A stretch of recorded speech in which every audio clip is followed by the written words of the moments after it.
মধ্যপ্রাচ্যে যুক্তরাষ্ট্র ও ইরানের মধ্যে সংঘাত আরও তীব্র আকার ধারণ করেছে। কুয়েত ও বাহরাইনে মার্কিন সামরিক ঘাঁটিগুলোতে মিসাইল ও ড্রোন হামলার দাবি করেছে ইরান। অন্যদিকে হরমুজ প্রণালীতে তেলের জাহাজ হামলার ঘটনার পর বিশ্বজুড়ে নিজেদের নাগরিকদের জন্য বিশেষ সতর্কতা জারি করেছে যুক্তরাষ্ট্র। হরমুজ প্রণালীতে অন্তত দুটি তেলের জাহাজে বড় ধরনের অগ্নিকাণ্ডের কথা জানিয়েছে ইরানের রেভলিউশনারি গার্ড IRGC। যুক্তরাজ্যের মেরিটাইম ট্রেড অপারেশনসও নিশ্চিত করেছে যে ওমান উপকূলে একটি জাহাজে অজানা বস্তুর আঘাতের পর ক্রুরা সেটি ছেড়ে লাইফ বোটে আশ্রয় নিয়েছে।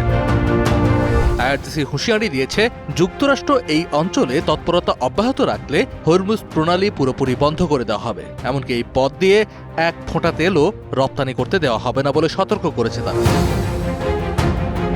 এর আগে ইরানের সামরিক কমান্ড সেন্টার ও ড্রোন ঘাঁটিতে টানা 10ম দিনের মতো হামলা শেষ করার কথা জানায় যুক্তরাষ্ট্রের সেন্ট্রাল কমান্ড। মার্কিন সামরিক বাহিনীর দাবি, তারা এই অঞ্চলে বাণিজ্যিক জাহাজ চলাচলের নিরাপত্তা নিশ্চিত করছে। তবে মার্কিন হামলার পরপরই কড়া জবাব দেওয়ার দাবি করেছে তেহরান। IRGC এবং ইরানের সেনাবাহিনী জানিয়েছে, তারা কুয়েত ও বাহরাইনে থাকা যুক্তরাষ্ট্রের রাডার, পেট্রিয়ট আকাশ প্রতিরক্ষা ব্যবস্থা এবং সামরিক ঘাঁটিতে সফলভাবে মিসাইল ও কামিকাজে ড্রোন হামলা চালিয়েছে।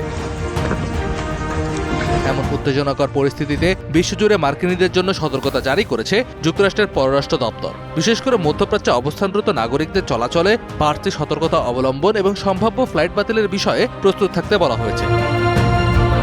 ইরানের দাবি করা এসব হামলার বিষয়ে যুক্তরাষ্ট্রের পক্ষ থেকে এখনও ক্ষয়ক্ষতির কোনো আনুষ্ঠানিক বিবৃতি দেওয়া হয়নি। তবে হরমুজ প্রণালীতে নতুন করে বাণিজ্যিক জাহাজ আক্রান্ত হওয়ায় বিশ্বজুড়ে জ্বালানি সরবরাহ ও অর্থনীতিতে বড় ধরনের সংকটের আশঙ্কা তৈরি হয়েছে।